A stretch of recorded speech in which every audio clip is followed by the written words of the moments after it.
Menurut Undang-Undang Nomor 18 Tahun 2014 tentang kesehatan jiwa didefinisikan sebagai kondisi di mana seorang individu dapat berkembang secara fisik, mental, spiritual, dan sosial sehingga individu tersebut dapat bekerja secara produktif dan memberikan kontribusinya untuk masyarakat.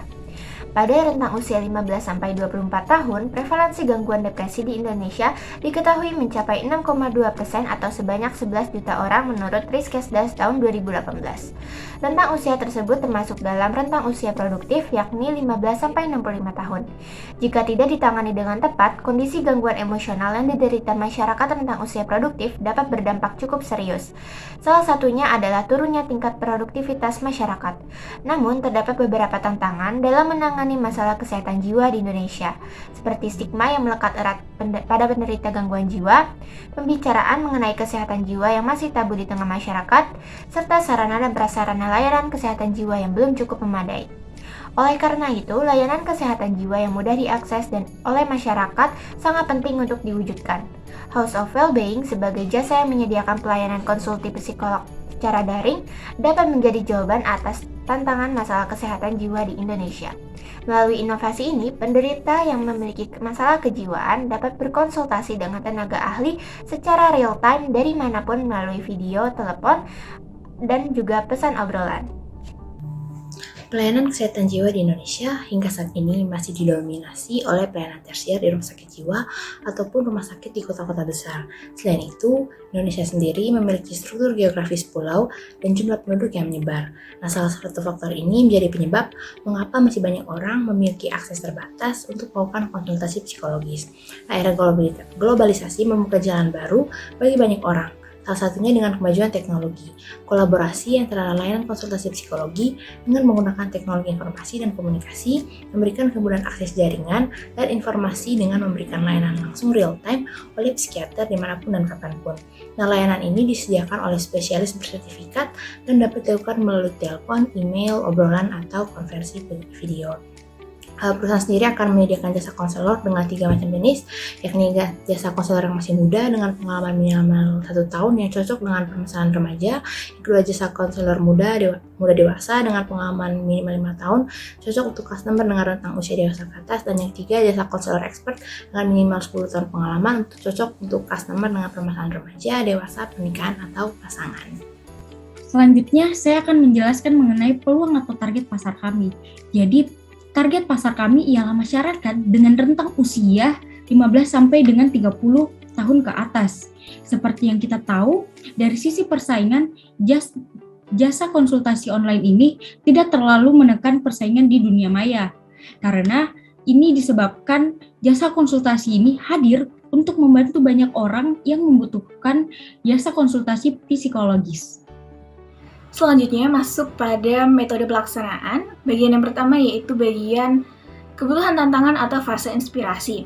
Pada bagian ini kita akan menjawab masalah tentang kebutuhan masyarakat akan jasa pelayanan kesehatan jiwa atau jasa konseling kesehatan jiwa pada masa digitalisasi teknologi dan era industri 4.0.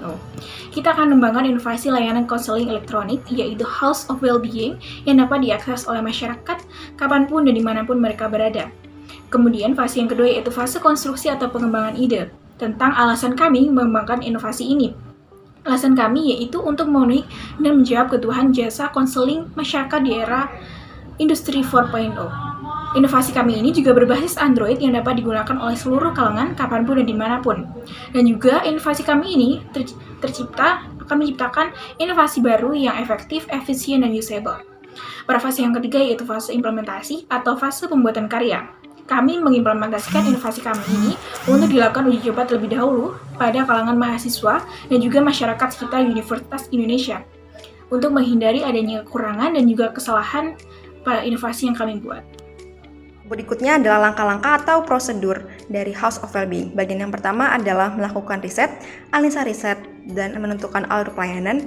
Bagian berikutnya adalah membuat prototipe, melakukan sosialisasi dan uji coba, menyediakan asesmen dan uji coba, melakukan perbaikan dan perkembangan aplikasi, melakukan uji validasi dengan tenaga ahli, melakukan kembali perbaikan dan pengembangan aplikasi.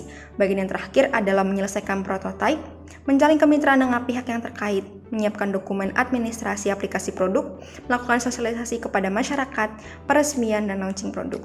Kemudian, langkah-langkah pemasaran dimulai dari melakukan riset pasar, menentukan strategi pemasaran, menentukan landing page dan juga blog aplikasi, menentukan platform media sosial, membuat skrip dan naskah materi pemasaran, kemudian menjalin kemitraan publikasi dengan pihak terkait, menciptakan diagram pencapaian dan ongoing event, memulai kegiatan pemasaran, dan melakukan rapat rutin.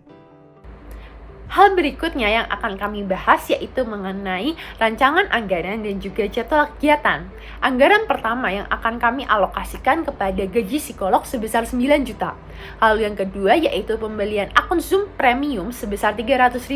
Sehingga biaya total yang akan kami keluarkan per bulannya yaitu sebesar 9.300.000 rupiah. Selanjutnya mengenai jadwal kegiatan. Agenda pertama yang akan kami lakukan yaitu melakukan riset pasar pada bulan pertama dengan PIC Rona. Agenda kedua yaitu pembuatan akun Instagram dan WhatsApp pada bulan kedua dengan PIC Keisha. Masih pada bulan yang sama kami juga akan melakukan pembuatan desain konten dan juga logo usaha dengan PIC Kiki pada bulan yang sama pula yaitu bulan kedua. Agenda terakhirnya adalah pencarian mitra psikolog dengan PIC Yulik. Kemudian, di bulan ketiga kami akan melakukan pemasaran produk dengan BIC saya sendiri, Venus Valencia, dan juga pada bulan keempat kita akan melakukan evaluasi usaha dengan BIC Vienna. Sekian presentasi dari kami, mohon maaf apabila ada hal-hal yang kurang berkenan. Berikut daftar referensi yang kami gunakan. Semoga bermanfaat dan terima kasih.